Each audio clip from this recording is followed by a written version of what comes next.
මේ සීට් එකේ මම අද ඉතියට මම කොහෙද උන්වහන්සේට ටීවී එකක් ඉස්සරහ චන්දන සූර්ය බණ්ඩාර කොයිස් මාස්ටර්ව දැකලා අනේ අම්මේ අර බලන්නකෝ අර අංකල් ඇත්තටම කොච්චර දැනුමක් කෙනෙක්ද කොච්චර බුද්ධිමත් කෙනෙක්ද අම්මා කියනවා අරෙන්න කොහොමද උත්තර දෙන්නේ කියලා බලන්නකෝ කියනකොට මං කියනවා අරයට වඩා අර අංකල් ලස්සන එයාත් එක්ක දවසක් හරි කතා කරන්න පුළුවන් වුණා ඒක මා ජීවිතේ වටින්නේ කියලා මං කිව්වා ඇත්තටම ඒක අද මම අර ආස කරපු චරිතේ මම ඉදිරියේ ඉඳගෙන මගේ නම දැන් මතක තියාගෙන අර මාමාගේ නම කාක අභිෂායි කියන්නේ දැනගලක් කියලා එකපාරෙන් උච්චාරණය කරගන්න අමාරු වෙනවා ඒ නම මතක තියාගෙන ඒ චරිතය මගේ ඉස්සරහින් ඉඳගෙන මට හදා ගන්නකොට ඒක වචන වලින් කියන්නේ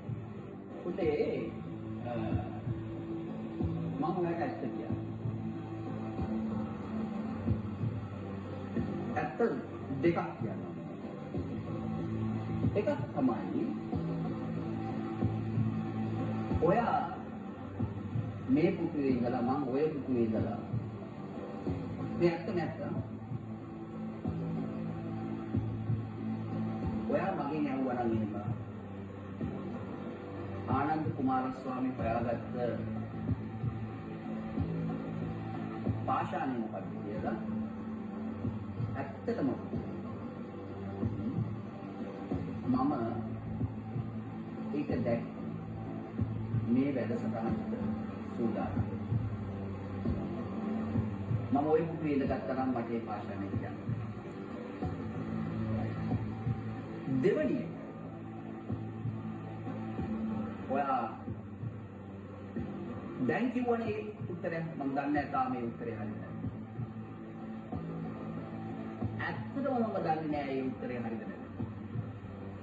මොකද මට ඒක මතකයි. මේ ඇත්තටම කියන්නේ.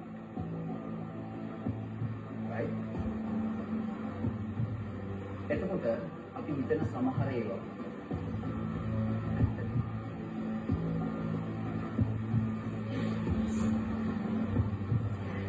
ඒ කියන්නේ මේ මොකක්ද මම කියන්නේ මේ බුදුවේ මේක හරිනම් මට වෙන්න පුළුවන්